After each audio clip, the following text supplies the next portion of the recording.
WNST, Towson Baltimore Books, and it's time for all of us to assess such matters. This guy has sat sometimes to my left, sometimes to my right at Ravens games throughout the season. He is a sports reporter for WMAR-TV and ABC2. You can follow his journey out on Twitter as well at Stepner ABC2. We welcome Shawn Stepner back onto the program. And Shawn, I know what it means for you. It means that hockey season has begun, right? Oh, you know it. You know it. Hey, football season is over a little early, so all time can be devoted to the ice, right? Watching the Caps, and there are some college programs around here. They may be club level, but I urge fans to go out and see them. We're talking about Navy. We're talking about the Terps, Loyola. Practically everybody has a program, Towson, UMBC. So, yeah, we're going to be all over the hockey. Only two people pimp the puck here, me and you in Baltimore, I think, as far as the Baltimore media goes. Dude, what an aftermath here, right? Like, 1 minute they're at 4th and 12, and they're one play, one stop away from, us packing our bags and going out to Kansas City. And I'm a little pissed because I'm missing the barbecue this week, Shawn. I'm not going to lie to you. But, more than that, there is the thought of all of this, of Dean Pease leaving, of what's going to happen in the aftermath and the offseason and what went wrong. And certainly on a one-game basis, we can look at 4th and 12 and say, yeah, that wasn't good. But, through the course of the whole season, this is a below-the-bar sort of grade for the whole organization at this point to have not made the playoffs. No doubt about it. The standards are set pretty high here in Baltimore and that one winning drive, and we knew by the bye week that they were not going to achieve them, right? I mean, they weren't going to win the AFC North. We were pretty certain about that, and at the bye week, we were pretty certain. If we're looking at the macro of the season here, we were pretty certain that they weren't going to make the playoffs by the bye week, right? I don't know if anybody picked them to rattle off all those wins that they did. They needed to go, 6-1? Well, you knew they'd have to beat a lot of backup quarterbacks, right. and they did, and they almost won in Pittsburgh, and but in the end, they almost won in Pittsburgh last year. Almost winning in Pittsburgh. Cleveland's almost won in Pittsburgh at various points, but it's not good enough to not be playing here in January. And certainly, what happened to the seats this year, the knee, the PSLs, all of that factors into this being a very, very messy time out on one winning drive. Yeah, I think the seat thing is a whole NFL issue. I don't think it's just Baltimore. I don't know if you agree with that, but I think it's very startling to see M&T Bank Stadium that empty. I know it is for Ravens fans. It is for me, certainly. I do think it is an overall National Football League issue, and I think you're seeing a lot of the same thing elsewhere in other markets. I also think if this team is a little bit more exciting and plays with a little bit more consistency, you will see people start to come back. All of that aside, this team should have been in the playoffs. I mean, the percentages tell you that. Even with how poorly they played at the beginning of the season and how poorly they played in the season finale, they should have been in the playoffs. 4th and 12. So much stuff went wrong on that play and on that drive. And in the first half, offensively, defensively, the whole game. The season finale, they regressed to the team that we saw before the bye week. Why did that happen? That's what they're going to have to kind of break down and find the answers to in the offseason, the weeks to come. He is Shawn Stepner. He's out at ABC2. You can catch his act out at WMAR as well as at Stepner ABC2 out on Twitter. Some observations on what this offseason does look like. I mean, we know there's going to be at least a new defensive coordinator here.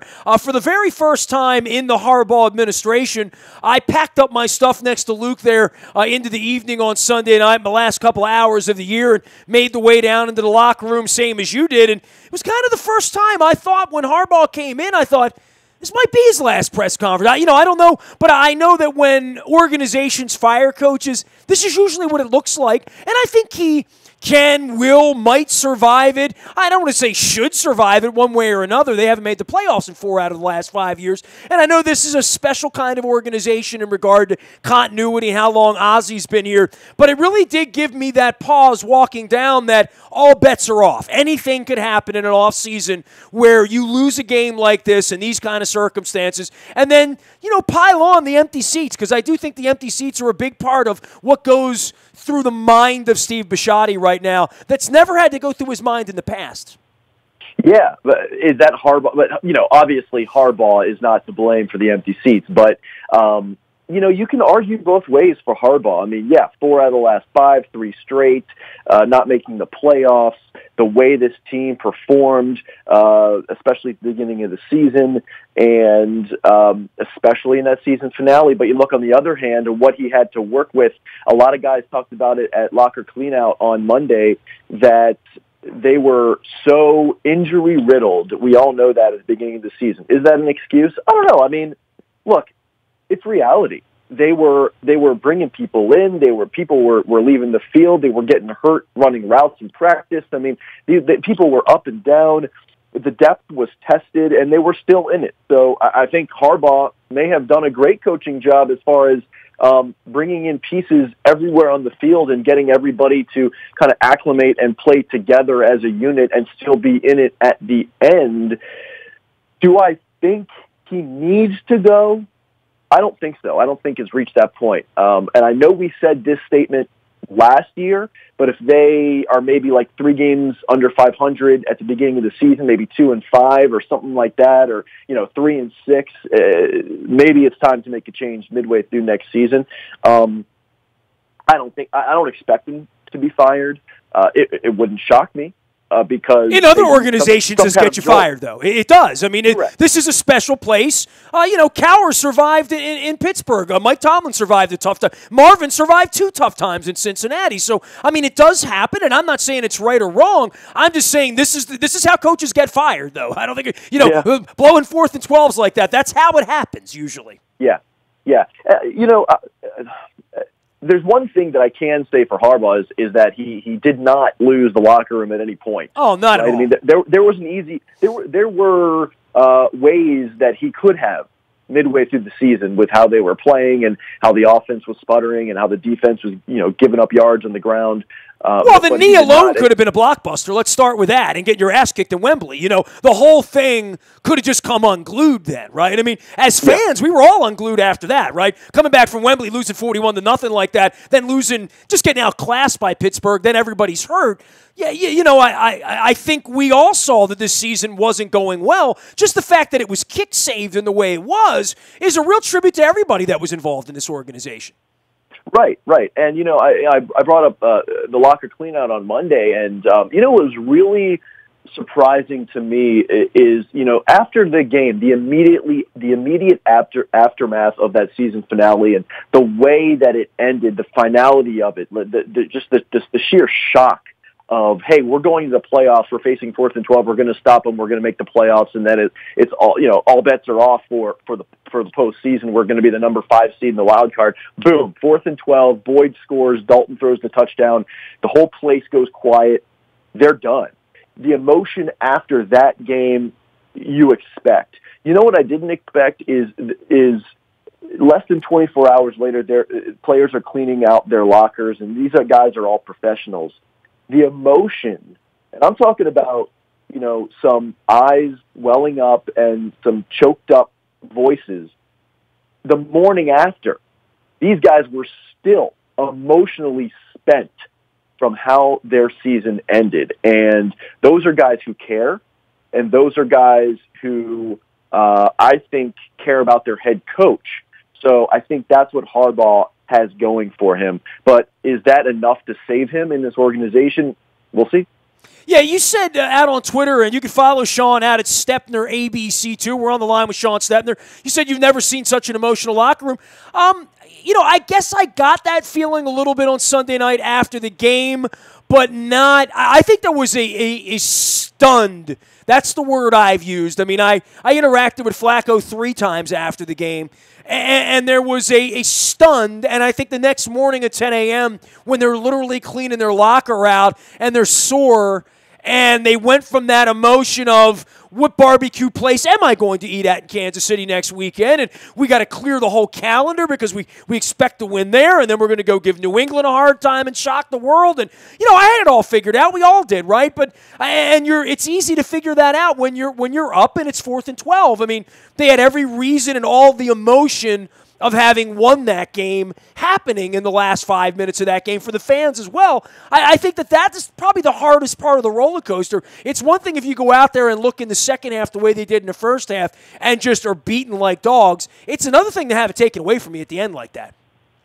Like that. I mean, just boom with a snap of a finger, and that doesn't happen. The percentages are so low on that play on Andy Dalton doing that to the Ravens. I mean, who has he done that to in his career, right? I mean, where's the precedent for Andy Dalton leading that kind of a comeback in that kind of situation? Well, it was technically still December. It wasn't January. Yeah, I guess so. But, the way that team crumbled like that in that situation and the way they played in the first half is cause for concern with this coaching staff, Ozzie Newsome and Steve Bisciotti, I think. Well, we're going to have the State of the Ravens address coming up here very, very soon. This is going to be a difficult one for Bisciotti. And listen, I wrote 18,000 words about the past of football, the present, the future, and all these empty seats and what it signifies. But certainly from Bisciotti's standpoint, I don't think it was ever anything he thought about when he bought the team, which is 20,000 of my fans are going to go away, and then how do I fill those seats? And I think the alarming part isn't that people don't want to go to the games. I mean, I've given them a myriad of reasons, from crime in the city to how the team is played to how wonderful the home experience and red zone and all that stuff is. I think that the disconcerting part, Shawn, is those tickets were sold and no one wanted to use them. That's a lot different than I don't want to spend money to buy the ticket, which is the Orioles' albatross. And quite frankly, that's been an albatross the Ravens have never had. The Ravens have never had a ticket that no one wanted. That's the part that I think is uniquely dispiriting for if you're anyone in the front office in the business of selling tickets, or even, to your point, just a media guy out there looking at the stadium and saying, this is kind of sad, man. Like, where is everyone?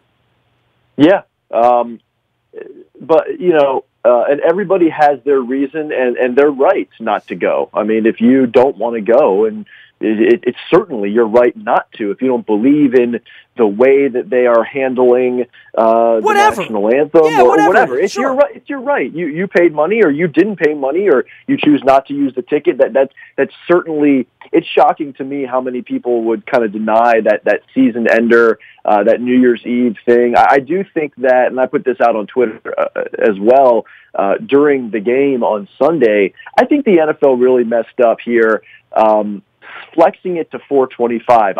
It really worked out with everything, but I think that they should have flexed them. All of the season-ending games with implications for the playoffs should always be at the same time. So everybody gets their, what we're talking about, their money, paying for tickets, and to get their money's worth. No one's kind of like packing it in if there's a playoff scenario that's already solved. But they shouldn't have flexed it on New Year's Eve to 425. They should have flexed it to 1 p.m., I think. I know you want to get it later in the night if you're the NFL, but strictly from a fan standpoint, it gives you, for that holiday weekend, would more fans have turned out for the season finale if you flex it to 1 p.m.? I guess you wouldn't be flexing it if you were a Ravens fan, because it would already be at 1 p.m. But for the other games to be at 1 p.m. So everybody plays in the afternoon instead of the evening when they have New Year's Eve plans, I think it might have made a little bit of a difference. I do think so. He is Shawn Stepner. He is Stepner ABC2 out on Twitter. You can find anything you're looking for out at WNST.net, including our friends at Freedmont Mortgage. Don't make a 30-year mistake by choosing the wrong lender. You need Freedmont.com. Also brought to you by our friends at DNL Window Tinting. That's 26 years of tinting everything. Cars, boats, businesses. They put the shades on the sun. They take away the squint. They're in Parkville and in White Marsh. DNL Window Tinting. All right, Shawn, so from a predictive standpoint here, over the next 90 days of this tumult, because they can't win a game, right? They can't participate in the playoffs. They have to, they have to live with this. I mean, it's been 48 hours. It's going to be 48 days, going to be another 250 days before they play another football game. Some thoughts about this offseason and where this thing's going to go? Boy, what a question. First, we have to see what happens with John Harbaugh, I think. But if everybody returns, I do think that they will make a change at offensive coordinator. Who that ends up being that comes in here, man, there's a list you got to go through. But we already know that Dean Pease won't be back, right? So let's see who fills in there. But I do think that maybe you part ways with Macklin. I think that was a mistake. I was on board. I think a lot of people were when they brought him in. But I think you part ways with Jeremy Macklin. That didn't work out. Look, Marshall Yanda's going to help coming back. I think the offensive line, as much as a lot of people thought that it was going to be the downfall of this team, I don't know if it was really the downfall, right? I don't know if you agree or not, but, it was serviceable. I think you get Joe some help, and Flacco's a whole other story in and of itself, but he's going to be here next year. I think you get him some help at receiver and tight end. And we said, but here's the thing, Nestor, we said this last January. we said the exact same thing. Well, that's the hardest part, is it's getting groundhoggy, right? Yeah. That's what's going to turn off a lot of fans in the next, you said it, month to 3 months, 90 days, right? Before we get to OTAs. That's what's going to turn off a lot of fans. Shawn, appreciate you as always, man. Anything you want to say about the Caps right now? I was watching a Winter Classic on New Year's Day in my sort of purple hangover, I can't believe the season's over, kind of way. And I'm a little stale on the Winter Classic. The Rangers fans got into it, and they took it over to Citi Field and all that stuff, but something about freezing outside. I've done it before. I was up there when they shut down Yankee Stadium Super Bowl week a couple of years ago and played some games up there. I feel like everybody's done it. They're going to do it down at the Naval Academy again.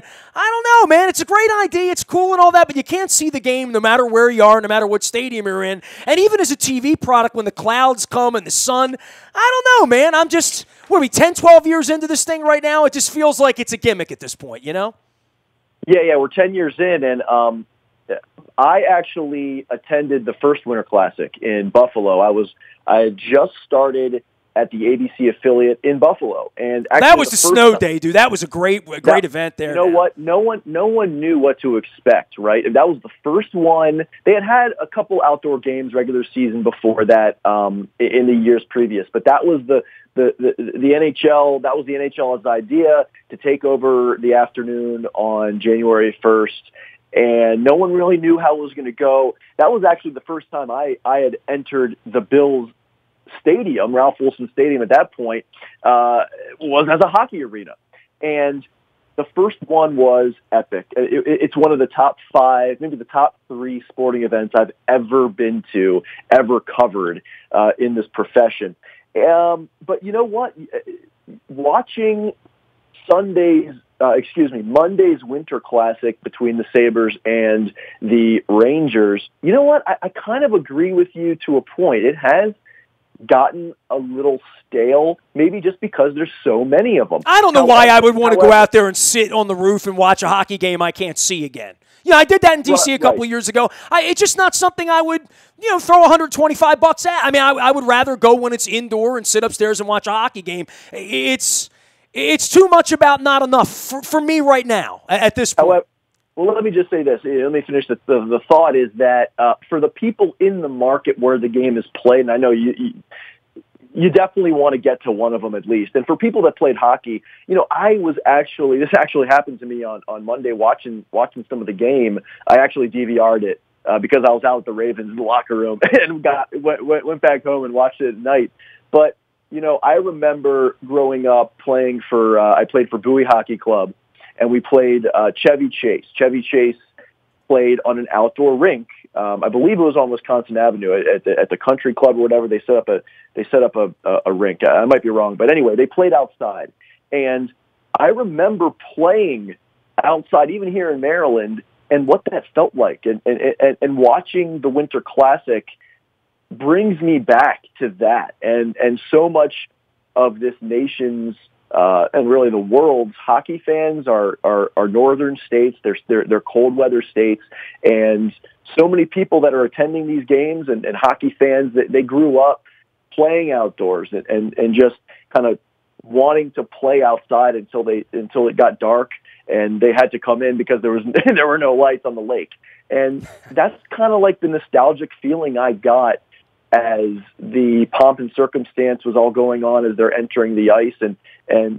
But after that, by the end of the first period, you're like, okay, here it is again, another outdoor game. So it'll be really interesting to see, and I'm really excited and looking forward to covering the game in March at the Naval Academy and see what kind of twist is put on that one. It should be good as long as it's cold, right? I mean, as long as March 3rd doesn't bring like some kind of warm front and rain, that hey, could happen. But I can't wait for that Caps Maple Leafs game at the Naval Academy.